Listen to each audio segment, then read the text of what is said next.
Assalamualaikum warahmatullahi wabarakatuh. Saya Rina Meliani akan menjelaskan tentang kebijakan ekonomi di era pemerintahan SBY dan Yusuf Kala. Salah satu kebijakan pada masa kepemimpinan SBY dan Yusuf Kala yaitu mengurangi subsidi bahan bakar minyak atau BBM, dengan kata lain menaikkan harga BBM. Kebijakan ini dilatar belakangi oleh naiknya harga minyak dunia. Anggaran BBM dialihkan ke subsidi sektor pendidikan dan kesehatan, serta bidang-bidang yang mendukung peningkatan kesejahteraan masyarakat. Keputusan DPR menyetujui rencana kenaikan harga BBM pada 1 Oktober 2005 diambil melalui rapat paripurna Selasa malam 27 September 2005 sebagai disahkannya RUU tentang perubahan kedua atas UU Nomor 36 Tahun 2004 tentang APBN 2005. Pengesahan RUU ini dilakukan dengan voting terbuka setelah adanya perbedaan pendapat di antara fraksi-fraksi yang ada di DPR. Dari hasil kenaikan BBM tersebut, justru angka kemiskinan meningkat dari 31,1 jiwa tahun 2005 menjadi 39,3 juta jiwa pada tahun 2006.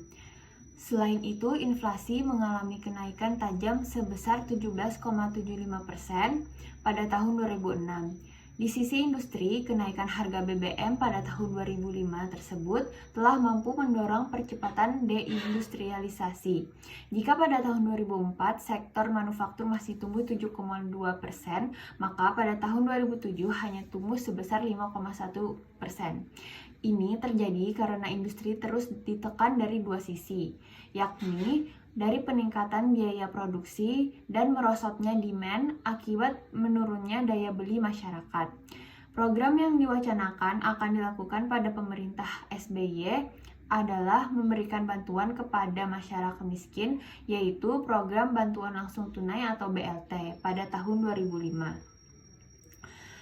Pemerintah SBY telah memberikan BLT sebesar 100.000 per bulan per keluarga bagi keluarga miskin selama 1 tahun.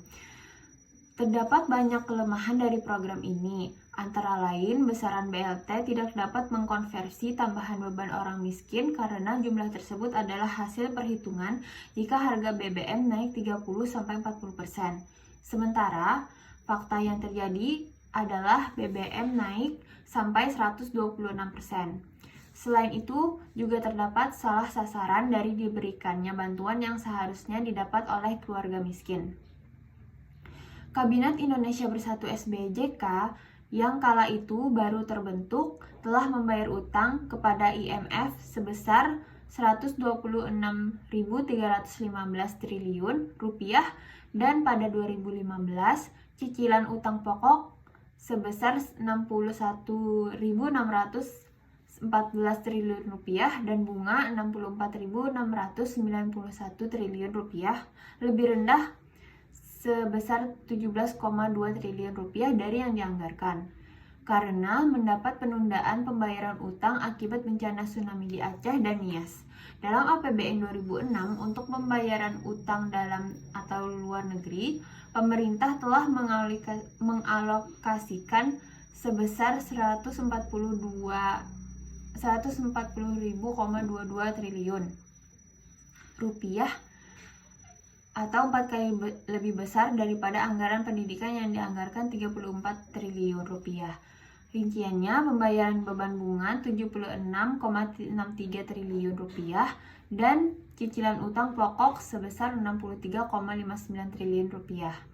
Jauh lebih besar daripada opportunity loss atau selisih antara harga BBM bila dijual di luar negeri dengan harga BBM yang diubah menjadi subsidi sekitar 95 triliun rupiah. Atas tekanan IMF mesti dikurangi sampai 0 dalam tenggat waktu yang telah ditentukan.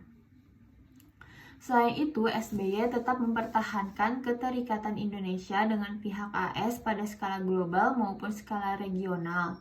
Dalam skala global, Indonesia tetap merujuk kepada pusaran sentripetal kekuasaan hegemonik AS dan sekutunya seperti Jepang.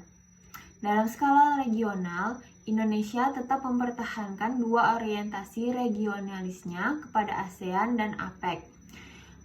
Kunjungan ke luar negeri yang pertama Presiden SBY adalah KTT APEC di Santiago, Chile. Kebijakan SBY kala yang mengarah kepada neoliberalisme dapat dilihat dengan disahkannya UU tentang penanaman modal asing, yaitu UU nomor 25 tahun 2007. Dalam UU PMA yang baru tersebut, modal asing tidak lagi dibatasi. Hak guna usaha bisa 94 tahun dan jika waktunya sudah habis bisa diperpanjang sehingga 35 tahun lagi. Selain itu, tidak ada lagi perlakuan berbeda antara modal asing dan domestik. Untuk merangsang investasi asing, pemerintah menerapkan kebijakan deregulasi, pemberian insentif, pemberlakuan zona bebas perdagangan, dan pengurangan pajak bagi perusahaan multinasional. Hal ini menyebabkan merosotnya pendapatan negara, karena kerugian ditutupi dengan menaikkan pajak untuk sektor usaha di dalam negeri atau penciptaan berbagai jenis pajak untuk rakyat. Pemerintahan SBY juga merangsang investasi dengan bersandar pada tenaga kerja murah, ditambah dengan pemberlakuan pasar tenaga kerja yang fleksibel, sistem kontrak, dan outsourcing. Setelah UU nomor 25 tahun 2007, undang-undang turut diikuti dengan peraturan Presiden nomor 77 tahun 2007 yang mengatur tentang bidang yang tertutup dan terbuka terhadap penanaman modal asing. Instrumen peraturan pemerintah menjadi pemilah sektor investasi yang diproteksi dan tidak dari pengaruh asing. Peraturan juga memperjelas bidang usaha yang memperbolehkan adanya investor asing dengan porsi kepemilikan tertentu atau daftar negatif investasi.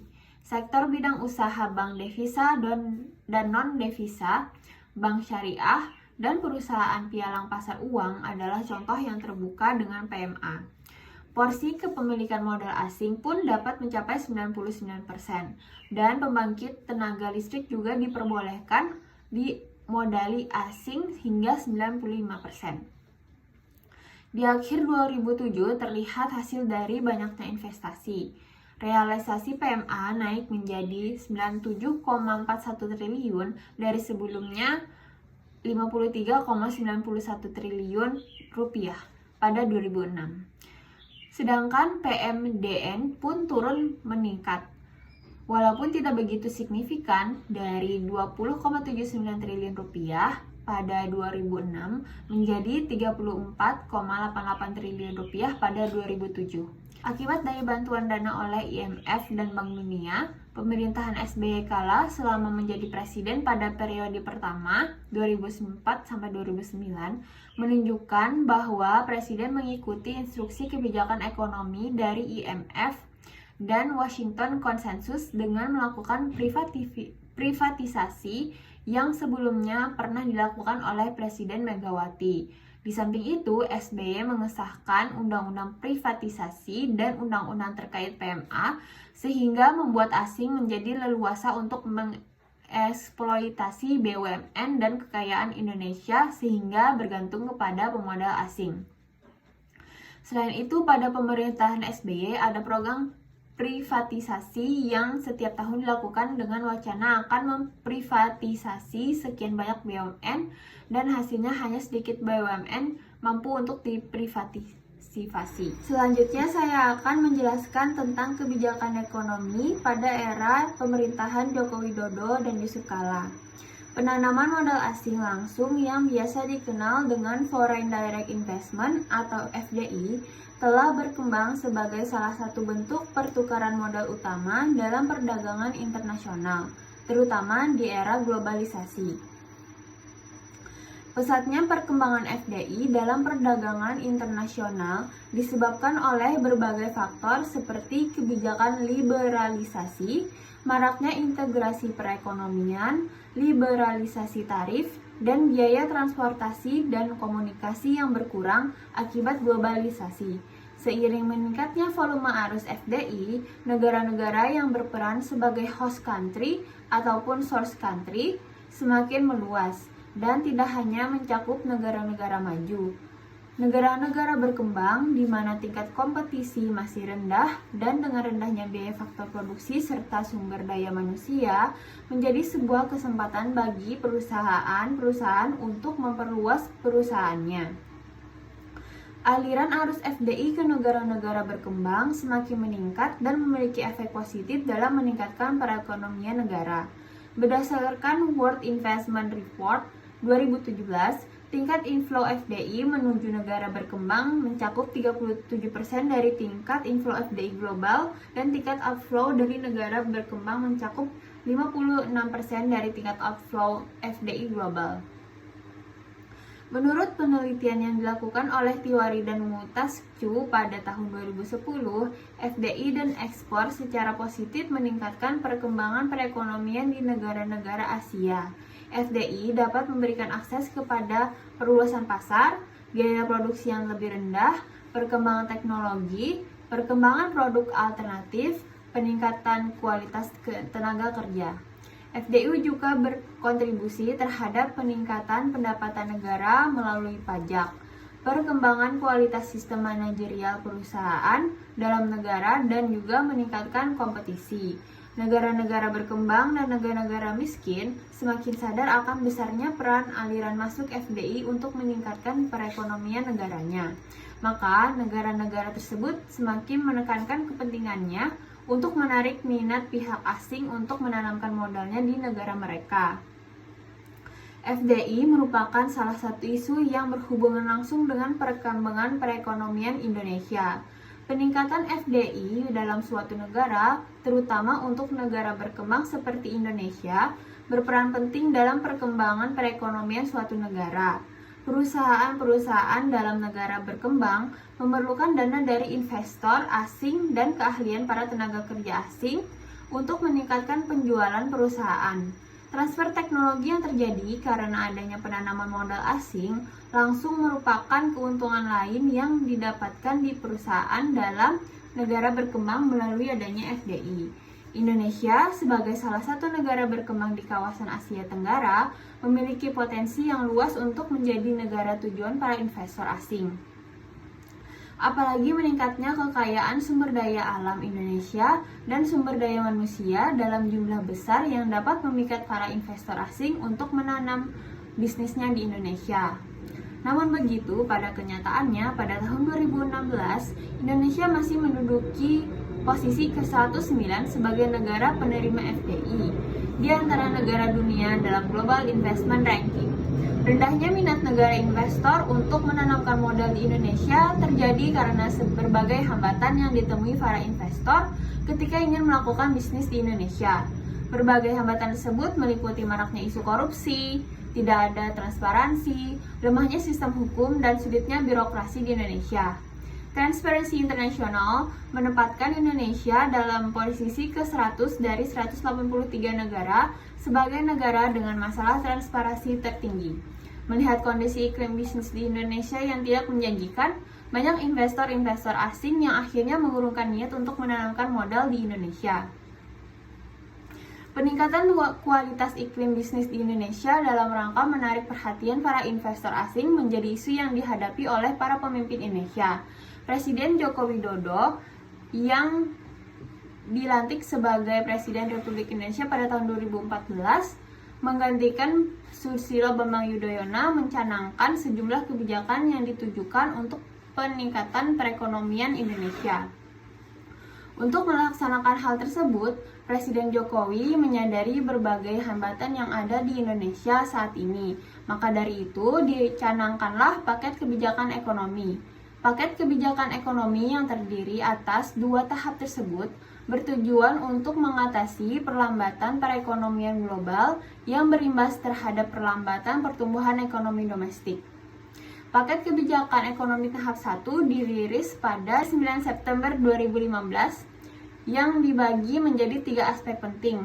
Pertama, menjaga daya beli masyarakat. Kedua, menarik kembali dana asing yang keluar secara masif. Ketiga, memacu pertumbuhan investasi baik asing maupun domestik melalui deregulasi dan debirokrasi. Sementara itu, paket kebijakan ekonomi bertahap 2 dirilis pada tanggal 20 September 2015. Melalui paket ini, pemerintah berusaha menarik investor dengan memangkas perizinan yang seringkali menyulitkan proses pembangunan di Indonesia. Melalui paket kebijakan tersebut akan dibentuk badan yang dapat melayani pembentukan perizinan secara cepat hanya dalam waktu 3 jam di kawasan industri. Paket kebijakan ekonomi yang dicanangkan Presiden Jokowi merupakan upaya pemerintah untuk menarik minat para investor asing untuk menanamkan modal bisnisnya di Indonesia. Sekian penjelasan saya terkait kebijakan ekonomi pada era Presiden Susilo Bambang Yudhoyono dan Joko Widodo. Terima kasih.